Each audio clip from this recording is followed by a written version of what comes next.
we're live. Sorry. We're live. We're live, Hank. We're live. We're We live. are? How are you? Oh, you know who's here, Hank?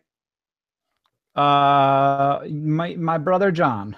Yeah, I'm here. I'm so tired right now, Hank. I have to tell you the truth. I am epically tired. And do you know when I'm going to be not tired? Never November 3rd. again. November 3rd. What? November 3rd.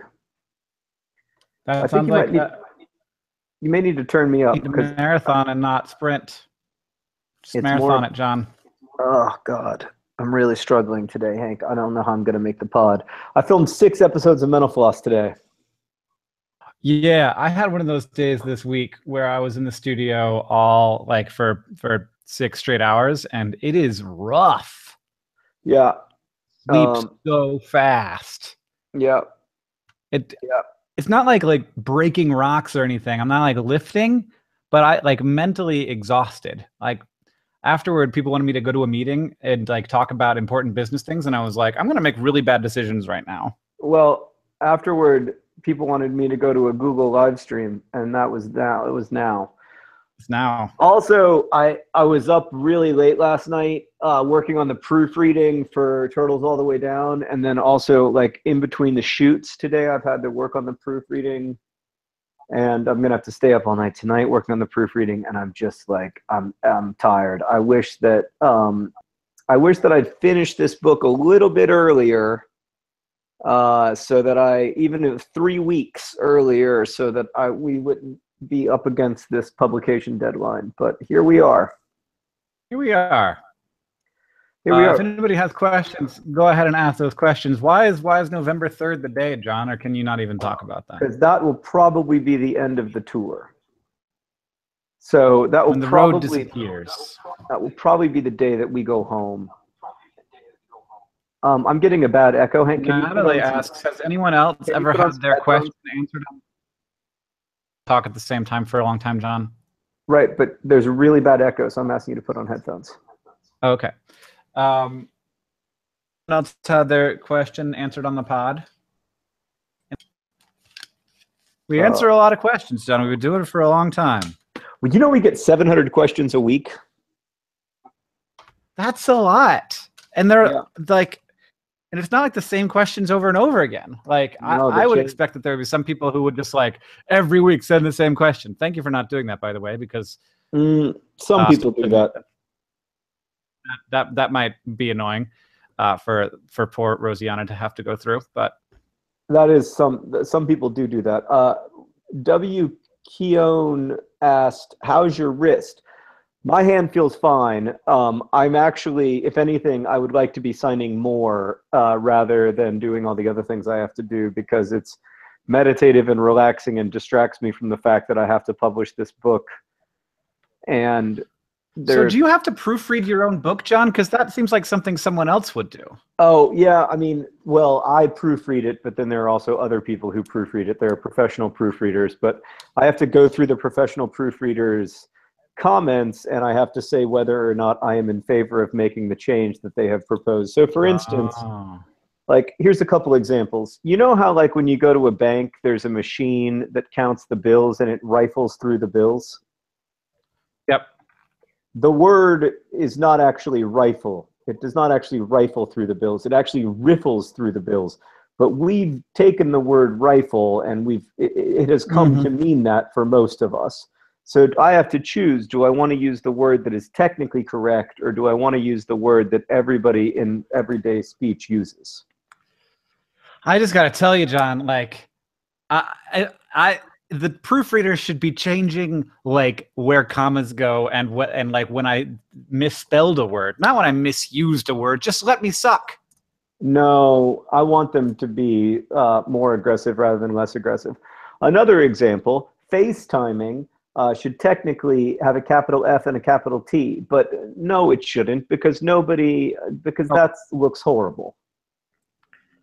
Oh man, professional proofreaders know stuff like that? It's all stuff like that.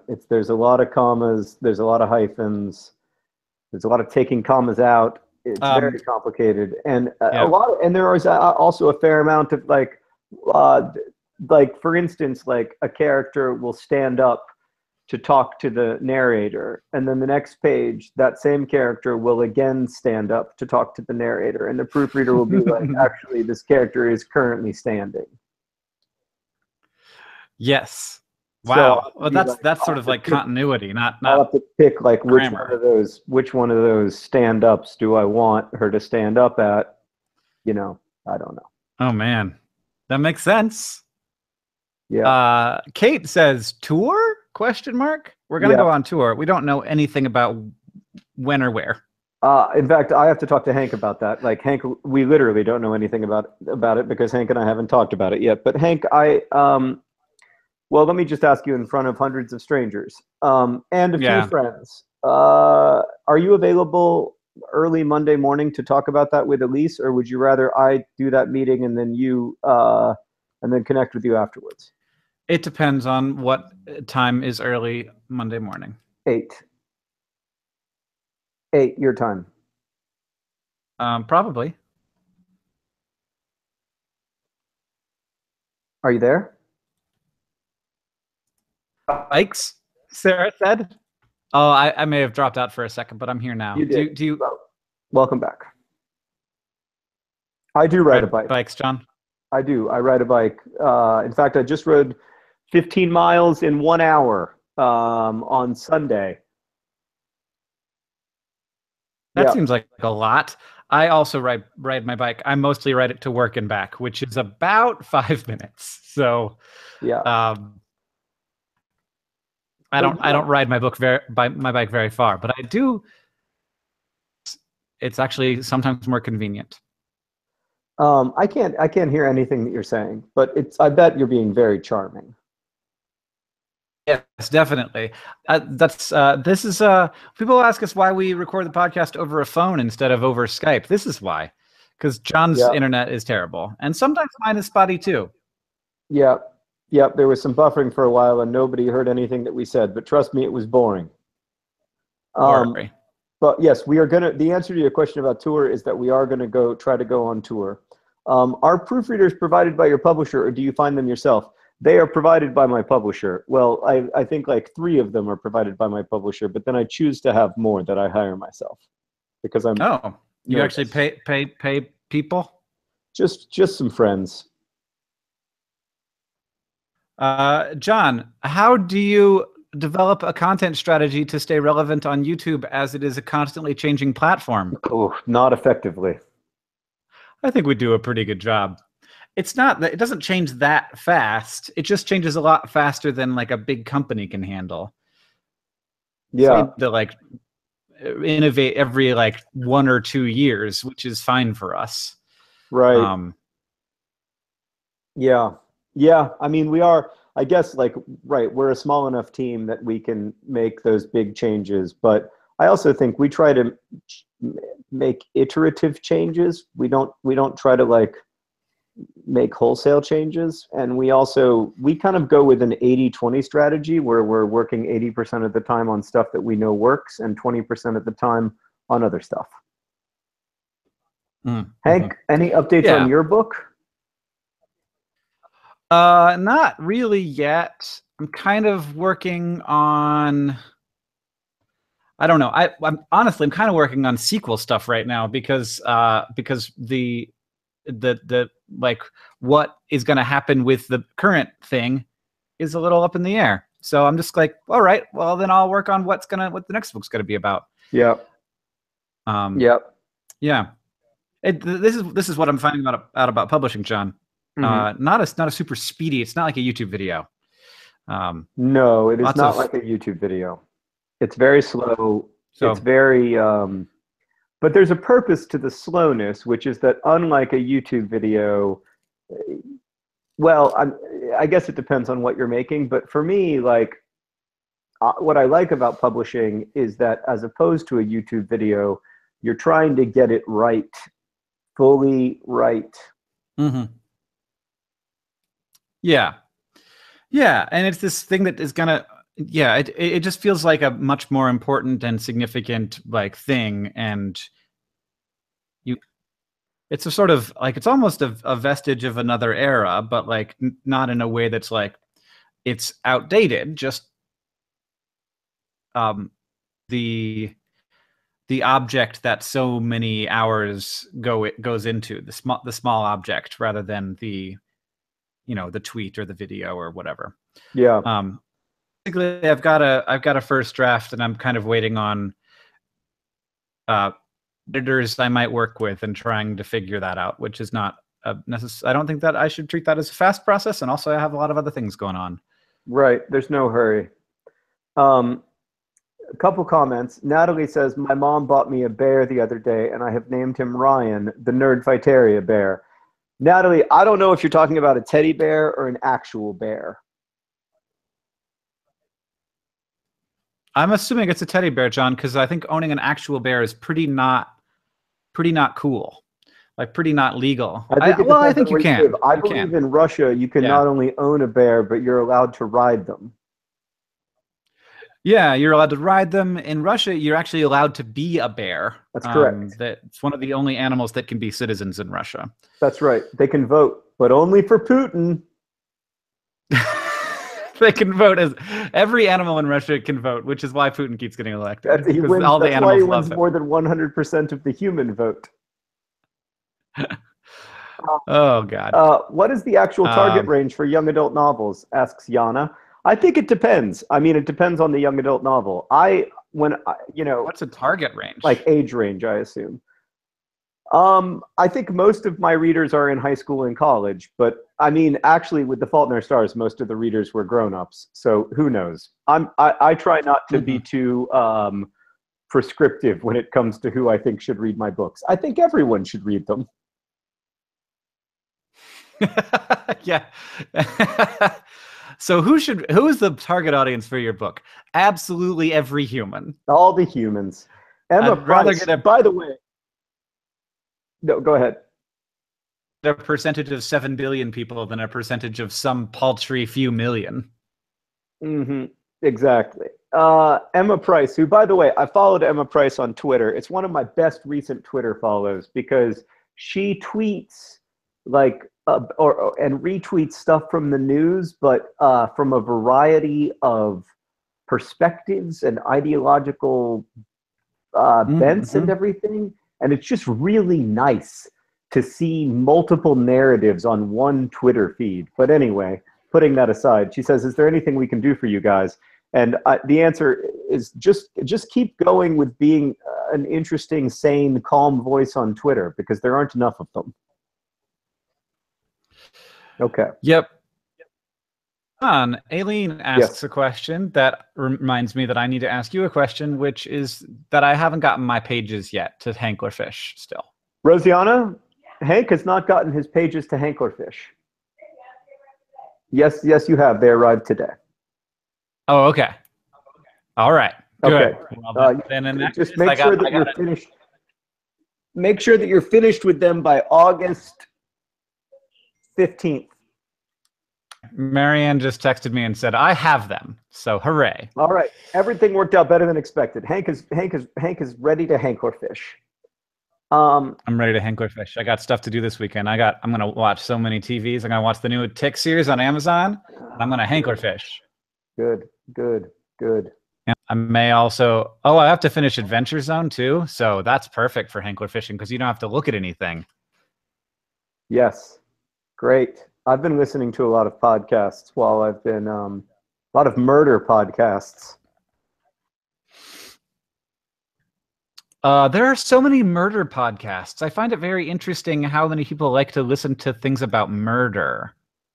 I love, I should say Emma's Twitter handle. I think it's Emma Luthi Price, all one word. Luthi, if I remember correctly. Oh, wait, no, it's Lucy with a lisp. It's also possible that these are two different people. But whatever, I'm going to follow you if I haven't already.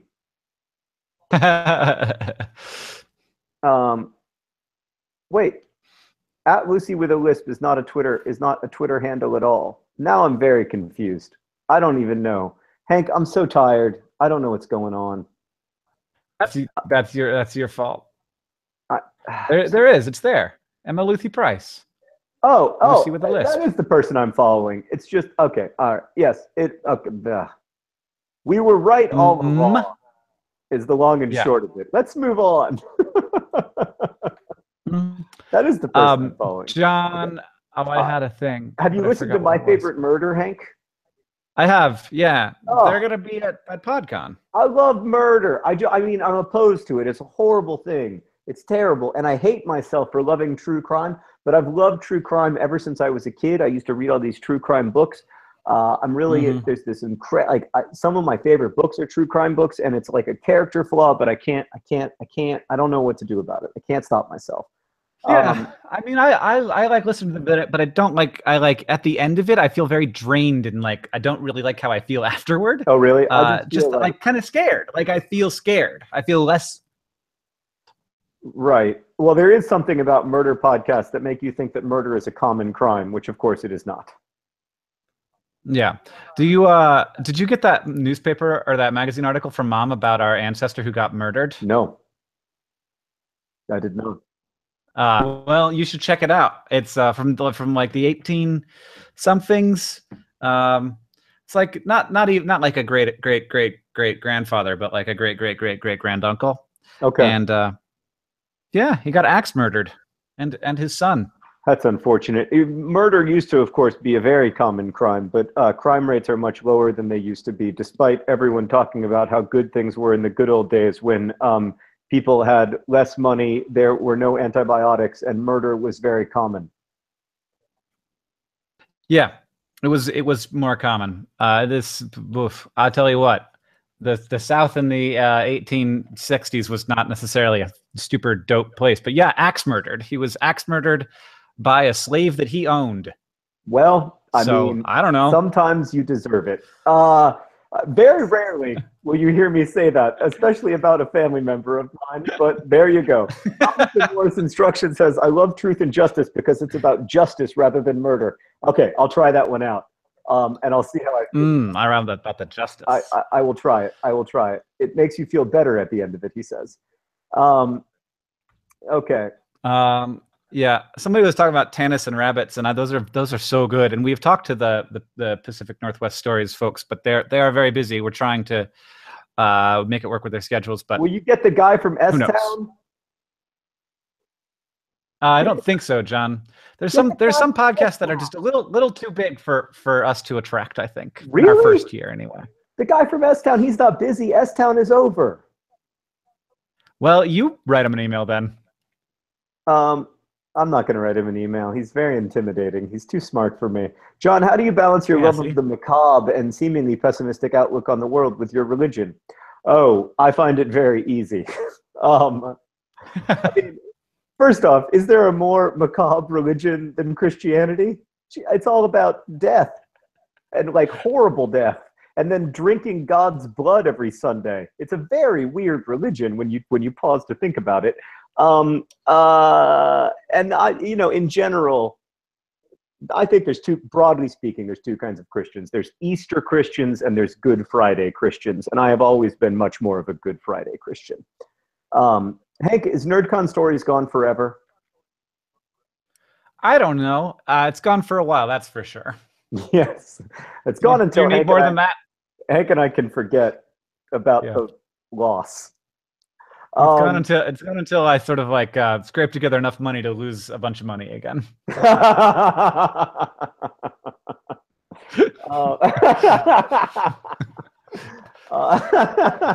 sorry. I want to continue, but it's funny. It's funny because we lost a lot of money. Actually, we didn't. We didn't. You did. We didn't what? We didn't. You did. It was more my money than your money, by which I mean entirely. Yeah, I don't. Maybe that's why I find it funny.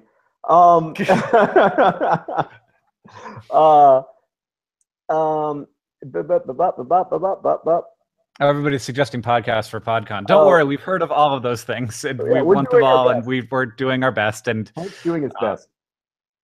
People are very busy. Yeah, I can imagine it's hard to get people to come to to Seattle for a podcast convention. Hank, I have one more I question think, for you. yeah, some people are asking about NerdCon Nerdfighteria, which lost about. So as far as I can say, Wait, that was just you broke up. It lost what? about $25. Just it was a huge Whew. success. Yeah, that's a win. Yeah. It was I was like, wow, that is right on budget. We spent every dollar we made, plus enough for like one person to go to Applebee's. That's about as good as you can go. Yeah, I don't know. I would love to do. I personally think NerdCon Nerdfighteria was amazing, and would love to Yeah. do some kind of Nerdfighter conference again in the future. But who knows? Yeah, Who knows? I think we'll do it. But we also have tour now for this Yeah, year, which I think will yeah. kind of scratch the same itch. So you need to put a book every 2 years, and then on the off years we'll do NerdCons. Write it down and pay the people to proofread and just say it's whatever you want. I'm not going to think about it. Good job. You make the choices. Choices already.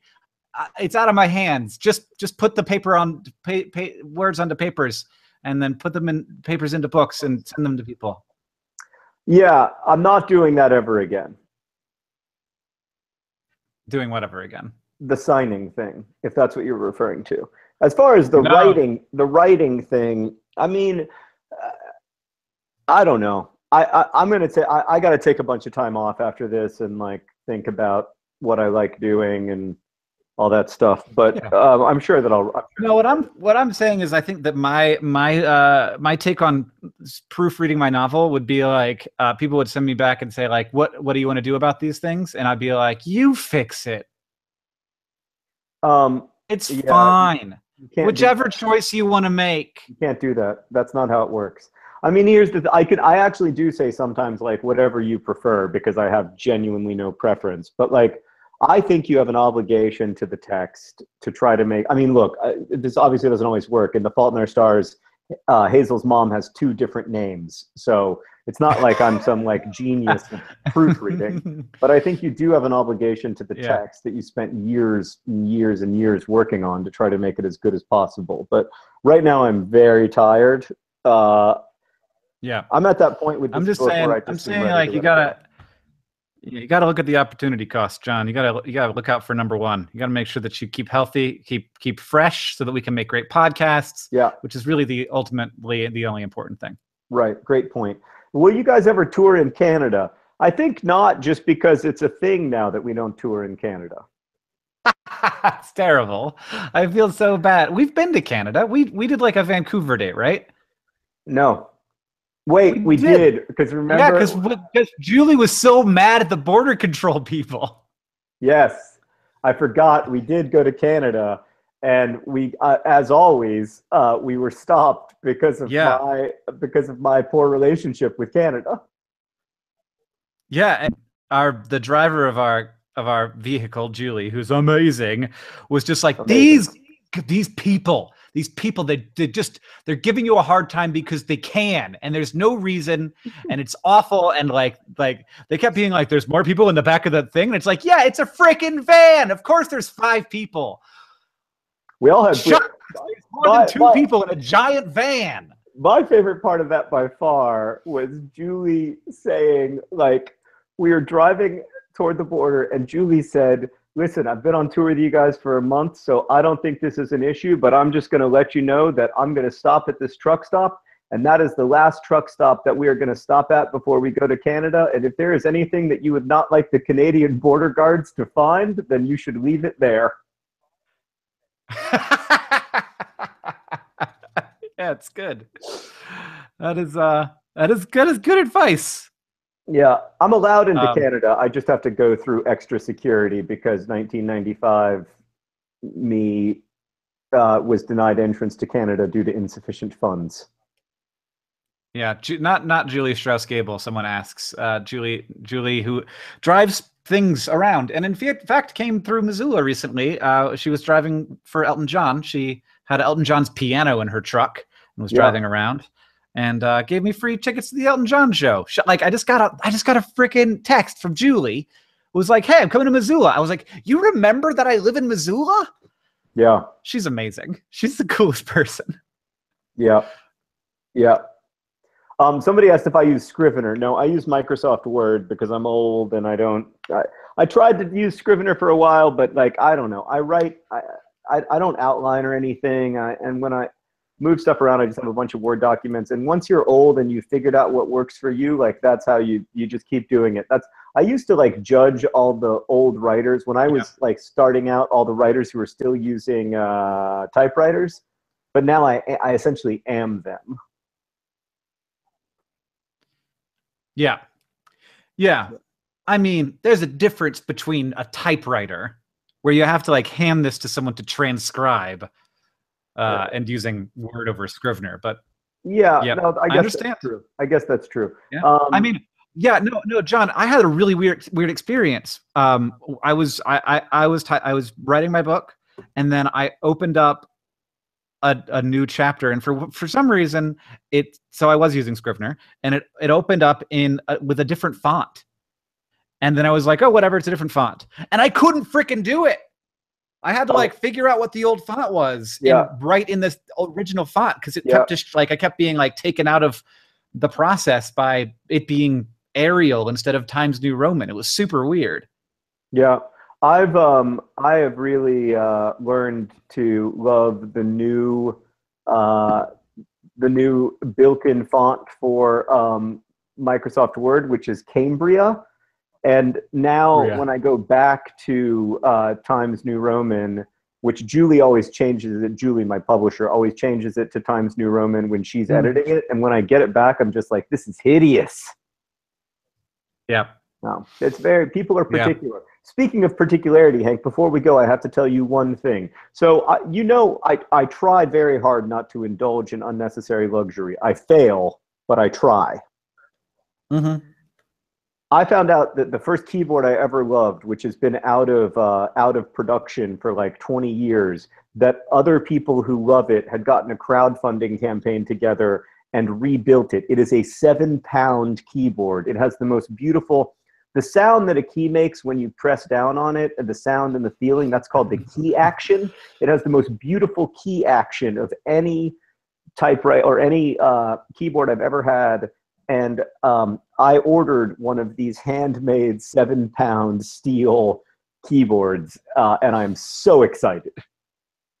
For everyone who's not in America, I just want to point out that John is talking about a 3-kilogram keyboard, not a $14 one. Oh God, no! I wish it had cost $14. Actually, the exchange rate's way more in our favor than it used to be. So that's only like $10 now. 7 pounds is like $1.50. Thanks, Brexit. Thanks, kidding. Brexit. Brexit's been great for the British economy. That actually was the joke. Okay, thank you guys for coming to the Patreon live stream. I'm sorry that I didn't have more energy. I will have more energy next month. Probably not. Yeah, well, we'll see. And people, if you want to stick around and just chat for a little while, I'll give you a topic. Would you rather be a really great or extraordinarily fit? Oh, that's a great question. Actually, I think it's pretty easy, but I'm going to leave it up to the people to decide. All Hank, right. We're going to go make the podcast. Thanks to everybody for listening, and DFTBA. DFTBA.